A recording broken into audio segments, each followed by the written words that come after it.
Well, hello everyone, and welcome to a not as late night edition of the Missing Lynx post game podcast. There we go. That's what we'll call it. I'm your host, Andrew Dukowitz, beat reporter for ZoneCoverage. I cover the Lynx, Wolves, and Golden Gophers women basketball. And we have a pretty crushing loss to talk about tonight. I think when you're going up against the number 2 team in the league, as the Lynx were, the Dream are probably the closest, given that the Liberty are not at full strength, the closest competition that they have right now. And without Fee, despite a bad first half, they still gave themselves a chance to win it at the end. I think it got quite a few people's, attention of like, wow, they really could do this.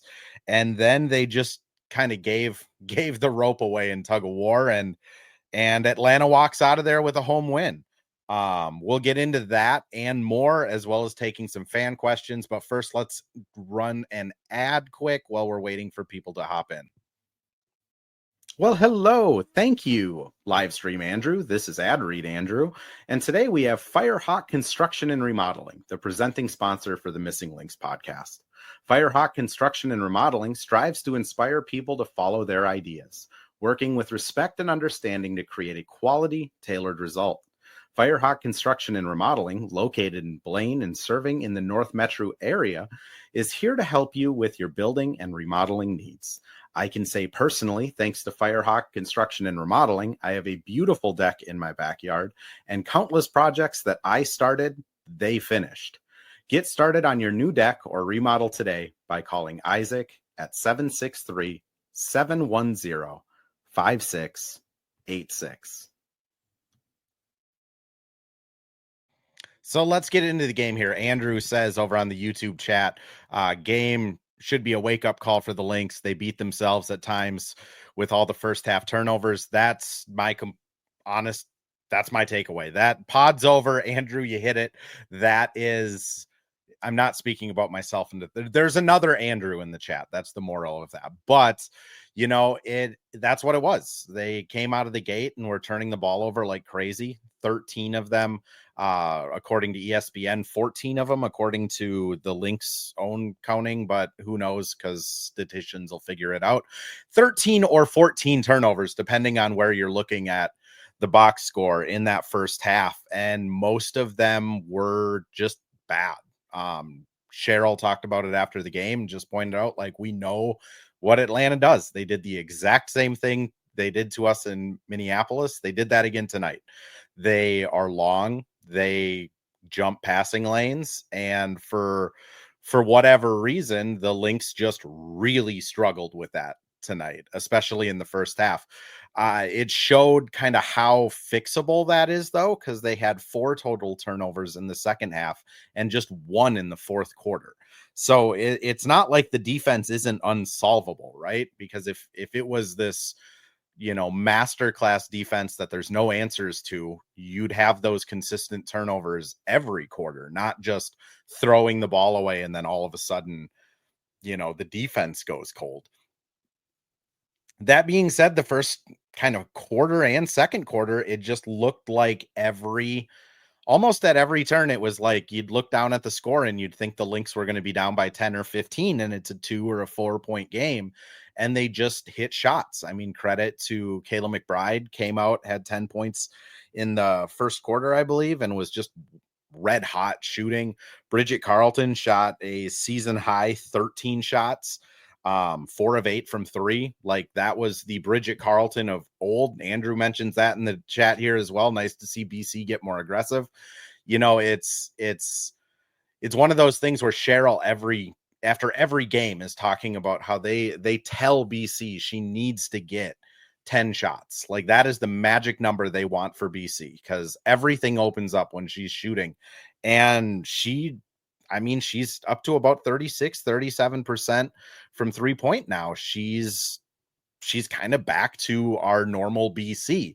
She's been shooting even better since the All-Star break, because that 37% was really kind of just hampered from the first half. So BC's back. I mean, she is hitting threes. I know there was some, and I'll dig into it a little bit more on Sunday when I can talk to the team outside of just like Zoom calls, but she was wearing a boot on the way to the game today. Maybe that could have been why her minutes were a little spotty the last few contests, but she looked awesome tonight.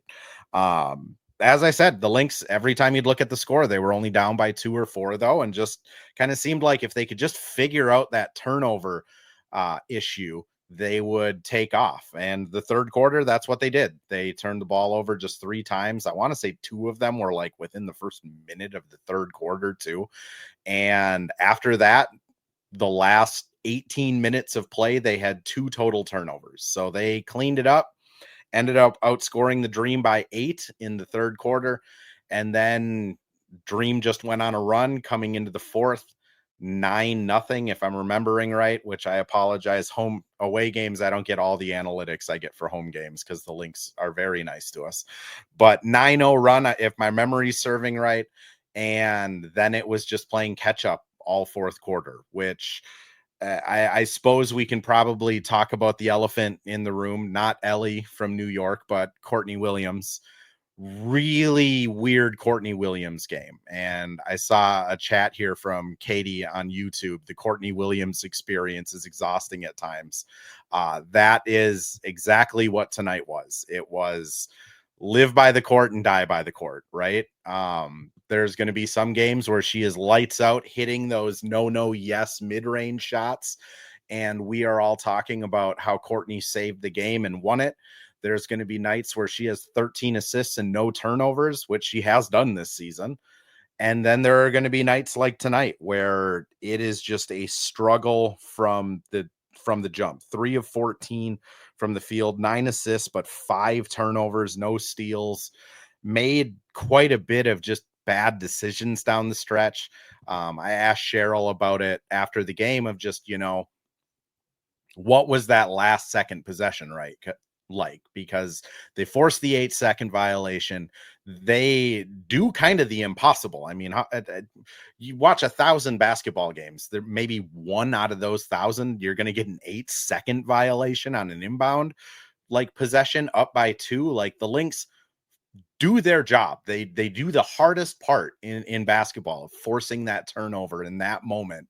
And then on offense, it's, Cheryl said they didn't have a timeout, so she just opted to run a two-man game with Courtney and Lan, or Courtney and Jess, kind of up to court.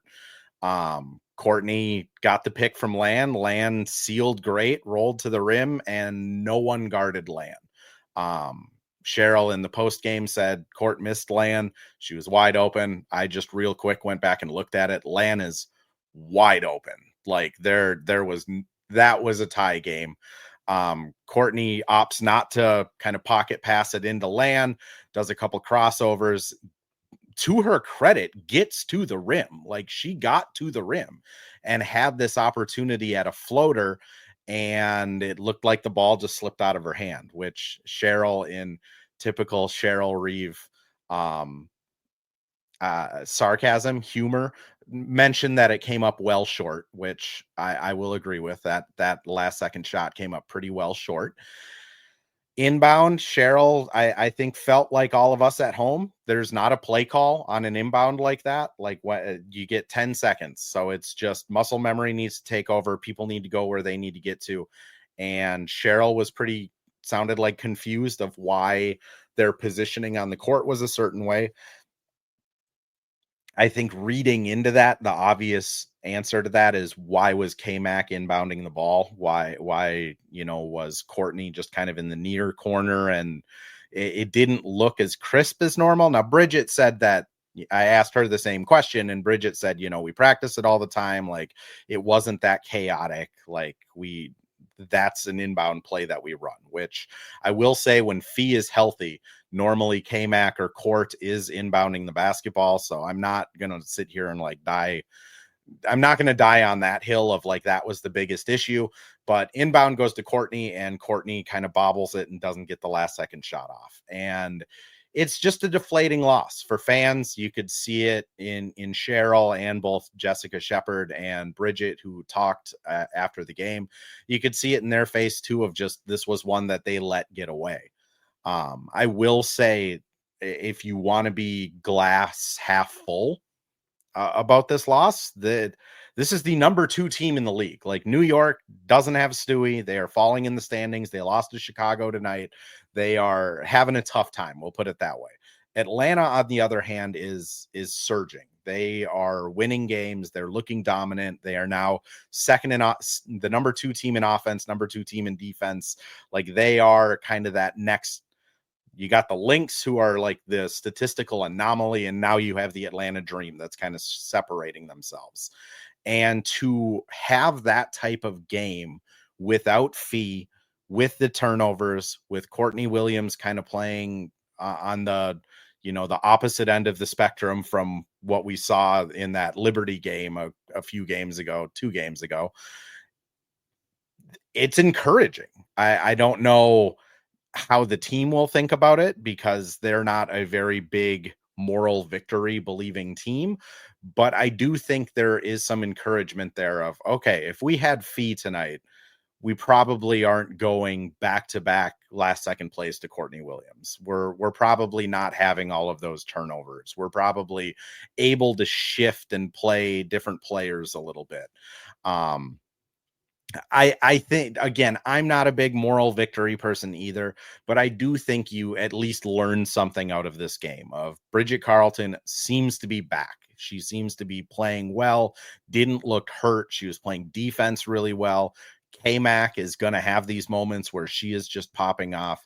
And I just think there's some things that you can go look at and be pretty encouraged. Katie in the chat here just says, if you told me the Lynx would go 4-2 without Fee during this stretch of really tough games, she'd be thrilled.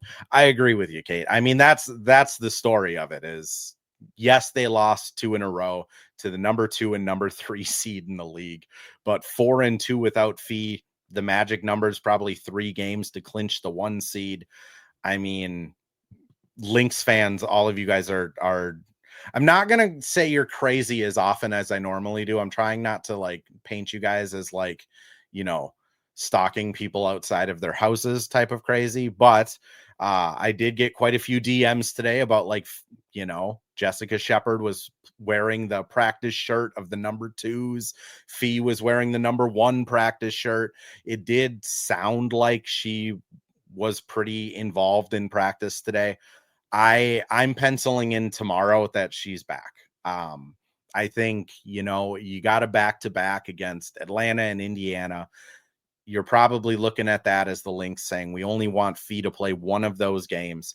It's just easier to keep her out the first game. I mean, she's already been out. If Fee were to play tonight and score 44 points, then how do you tell her she's not playing against Indiana? I just think it was, if this was the playoffs, she probably would have went, but they don't have to play that way right now because of the lead they built. I'm going to throw us over to one more ad read here, and then I'm going to try and catch up on the chat, the chat, and answer some fan questions here before we wrap up. And then we'll be back again tomorrow, believe it or not, after that Indiana game. And we're back with another ad read, this time for Pence Homes, the presenting sponsor of Hitting the Hardwood Network. From the best tools and technology to transparency throughout the entire process, Nate Pence and the Pence Homes team is the top choice for buyers, sellers, and is proud to support you and your home ownership goals. Get started today by calling 612-308-1122 or by emailing info@pencehomes.com. Someday I'll fix that. Kayla's pink hair braids. You change your username so much. I always like double take of like, no, I know who that is. Honestly, most of their losses were winnable games. I would say that's for the entire season. The only loss that really looked like they got kind of spanked was that second Atlanta game, and maybe the Washington game where Court had like 10 turnovers. But other than that, like all of their losses this season have been games where they probably could have just won it if a couple extra baskets went in. But that being said, there literally has never been an undefeated team in any basketball, like professional sport, between the NBA and WNBA. So they have to lose games somewhere. I guess I'd rather have them lose the games that are like pretty darn close and they just kind of, lose it lose it this way, where it's a tough loss, but at the same time, you can at least glean some information of, BC is starting to feel her shot again. Like I said, K-Mac is just a little more streaky this season, but she can still have those kind of hot hands. Jessica Shepard was awesome tonight, rebounding everything. We at least learned something. Andrew Carrington should have gotten more minutes tonight. I think with Dejanay, her minutes are going to be pretty dependent on how Bridget plays. If BC is not playing aggressive, if she's not hitting shots, there's also some times where BC just kind of gets like 2 or 3 fouls real quick. And I mean, maybe she gets frustrated. I have no clue, but I think Carrington, when we see her have those like 25, 28 minute nights, it's going to be because something's going on with BC. When BC is locked in like tonight, I think Carrington probably gets less and less minutes. K-Mac's just too valuable to take out of the game, especially with just her kind of quick strike ability.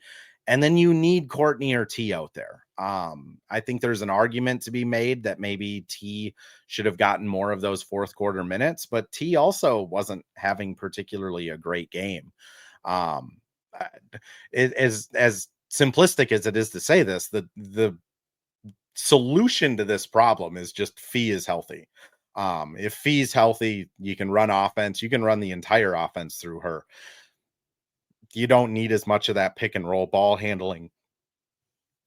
And then maybe Dejanay is getting minutes in place of like Courtney or T on a night like tonight, and you just give it to Fee in a post up and let her go to work. Marie, how the heck was Court plus 15 when she kept passing the ball to Atlanta? That's why I don't like plus minus. I really like offensive and defensive ratings, like as a whole, right? So like if you're looking at like a 5-game spread, but plus minus can just be weird because, you look at the bench, they didn't play terribly, but the bench plus minus is really bad because unfortunately, every time the Lynx went on a run, Court was on the court.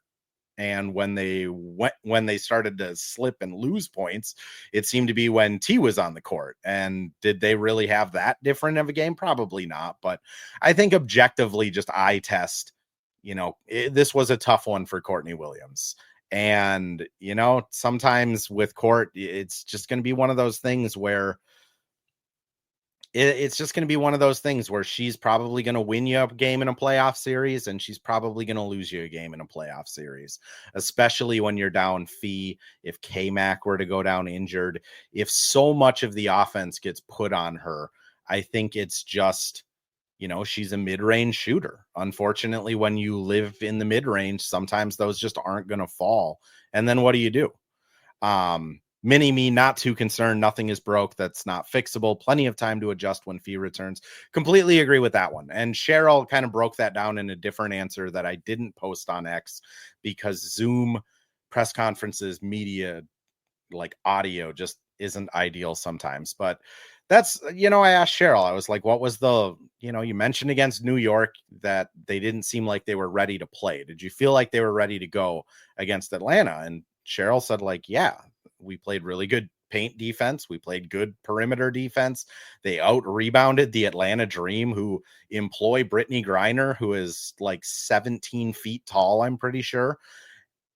They got turnovers. They were hitting shots. They were forcing Atlanta into really difficult situations. Like, this was a good game by the Lynx. It's just those 13 turnovers in the first half kind of sold it for them. And then they crawled all the way back to having this chance at the end of the game, and decision making, not hitting shots, ball didn't fall. I don't know, whatever the reason you want to give it. I don't think this was like a horrible loss for the Lynx. And Fee comes back, and pretty much all of the problems they've had tonight were solved. I would say the only thing that, I think as time goes on, Shepard's rebounding is such an asset that I do think she's going to need to get more than 15 minutes a game. And that's such a tricky position for this Lynx team because you got to play Fee 35 minutes. If she's good to go, Fee's playing 35. And Land's probably got to get 30. I mean, she might win Defensive Player of the Year this year. that only leaves 15 minutes for Shep, but she has been so good at rebounding, especially against these bigger teams like New York, like Atlanta. Even against Seattle, I think she had like a really good rebounding game. Like she's so impactful that way that they're going to have to tweak things to balance it. I know earlier in the season, they had tried some rotations with Fee playing small forward, Shep playing center, and Land playing power forward. But then again, it's the problem of being the Lynx, right? Then one of Court, Bridget, or K-Mac has to be on the bench. And that also means Dejanay and T are on the bench. So it's going to be really interesting the rest of the season to see what Cheryl tries with this roster, because I don't think it's going to be just, let's win enough games, then we'll bench everyone. I think there's some value in just trying different things to see what sticks, what looks good, who has good chemistry, just so in the playoffs you have those options, right? In the playoffs, if you're getting crushed in rebounding by the Mercury, you can go out there and say, all right, Fee's playing small forward, BC, you're the shooting guard, K-Mac, you're running point, and we're going big. I also think there's some value in maybe playing a little bit with Fee at center and just see what a BC, K-Mac, Dejanay, Court, Fee lineup looks like. I think we're going to get some weird, wonky things towards the end of the season here, just to prepare for the playoffs more than anything else. That being said, like I said earlier, Fee, I would expect, is back tomorrow for Indiana. Again, she got upgraded to questionable coming into tonight's game against Atlanta. She was pretty active in practice. And Indiana, the Lynx are catching at kind of the best time to catch them, right? Sophie Cunningham done for the year with a leg injury. They are just kind of decimated by injuries overall. It doesn't sound like Caitlin Clark's going to be back for, honestly, any of the Fever matchups. It sounds like, which that's another like storyline that maybe is for a different pod, but the traction the WNBA has gotten this year with Caitlin Clark only playing 13 games has been the biggest proof of concept for this league I think that they've ever had. Like, all of the new fans that came in last year solely for Caitlin Clark, sounds like a majority of them are sticking around for reasons other than Caitlin Clark, which, I mean, if you're the WNBA, you got to be absolutely thrilled about it. You have Paige going for 40. The Lynx are just a juggernaut. Liberty's interesting. Aces are interesting. Like the conversation for expansion just makes more sense every time kind of the total arena and TV numbers come out, because this league is exploding. Andrew in the chat again asks, do you think Caitlin will come back this season at all? Man, I don't know. I think it's tough because WNBA injury transparency isn't as good as the NFL or NBA, which you can blame it on the league. You can blame it on not enough people gambling on the league. So there's no like pressure to release these things for people's parlays and their futures bets. Hamstrings and groin stuff are really tough. Like there's no timetable, honestly. Like it truly is just you get MRIs, you get deep tissue massages, you do your therapy, and you just have to kind of hope that it comes back faster than expected, or at least on a timeline. And for Caitlin, she's a point guard. She needs her hamstring. She needs her groin area to be able to cut and move. I think some of the bigger post players, Land, for example, I think if she got dung up with like a minor hamstring strain, she'd probably gut through it, but she's not cutting back and trying to hit like logo threes on people. That being said, like I would be kind of shocked if she's back for any of the Lynx games. I think if she does come back, it'll be like 2 or 3 games before the end of the season, more to get her like conditioning and strength up for the playoffs. And then if you're Indiana, you just roll the ball out and hope for the best. Andrew the GOAT, a different Andrew. There are 3 Andrews in this that I know of so far. Who would have ever thought Liberty lose to the Sky at home? Yeah, that's tough, right? I mean, especially right after beating the Lynx, they kind of get that monkey off their back for this season. They aren't swept by them. And then Chicago comes out, and I mean, Chicago looked, I wouldn't say they looked like great tonight from when I was checking in and watching clips and stuff, but you know, they're still a WNBA team. I will say selfishly, like, kind of sucks for the Lynx because we have their picks. So we kind of want Chicago to lose every game, even if it is against the Liberty that they win. Do I still think the Liberty can get the second seat back from Atlanta? I don't at this point. Having watched the Liberty up close, I don't see how they can win 2 more games than Atlanta in this final stretch without Stewart. And I saw some stuff that Stewie has been practicing, but she's still listed as out. I mean, if she's out for another 2 weeks, I just don't see how they can claw back enough with that. KJ, question for players in the future. What do they think of Atlanta's court? I can ask them about that. I know courts are weird, right? Because I think some players really like the like flair and flash of it, like Brooklyn's court when it's all black, or Oregon's court with the trees and stuff like that. I also know some players just want to play on a normal basketball court.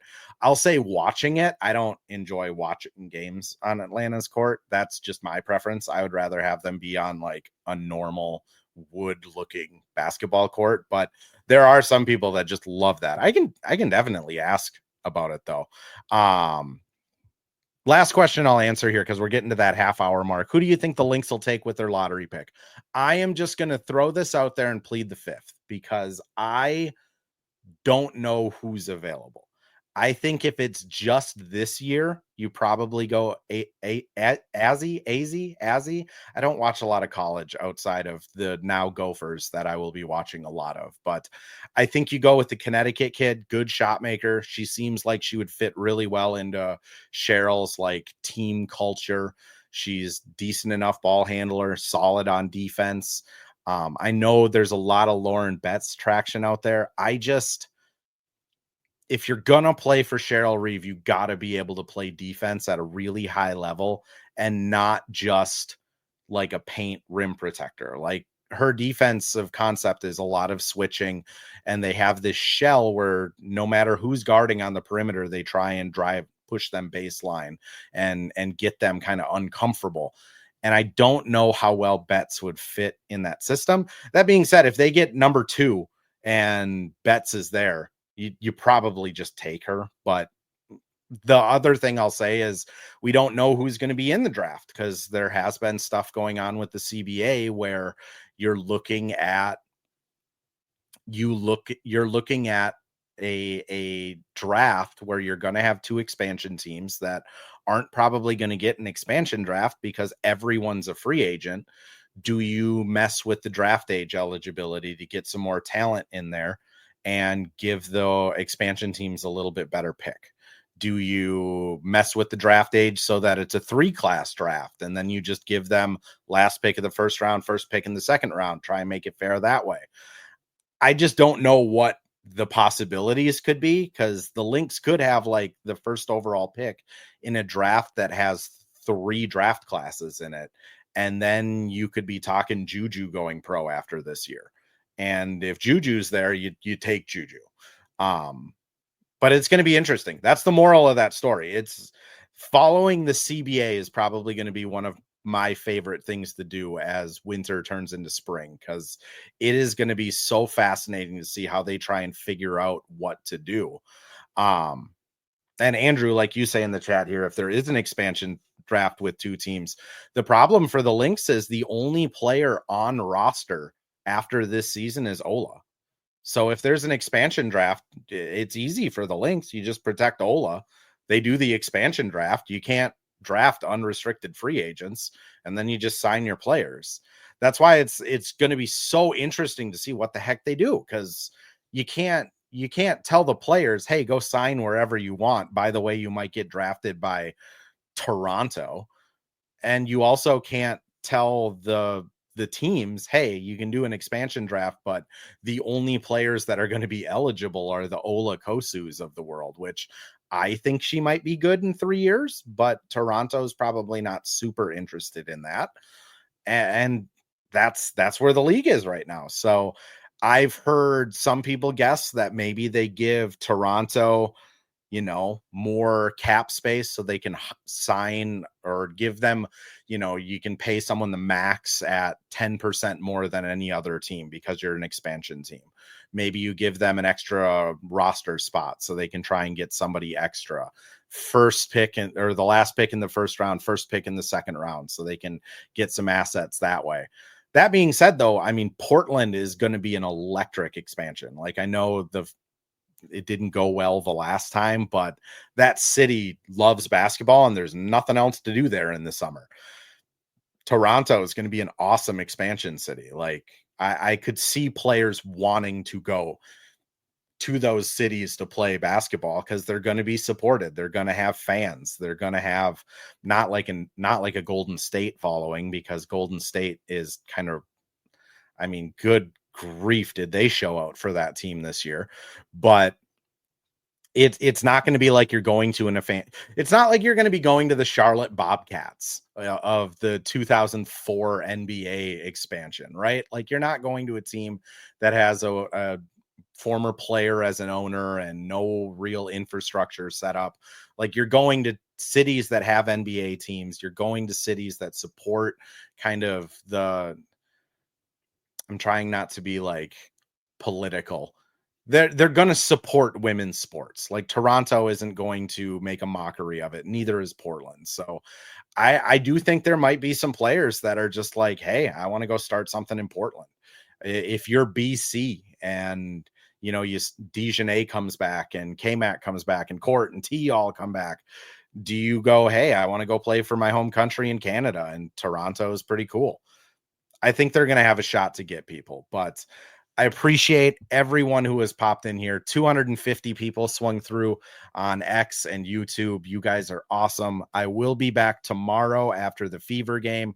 I believe Mitch Hansen of Canis Hoopus and Windsor will be joining me. And then I should have a guest for Sunday's post-game podcast as well as, and we'll have a bonus episode next week.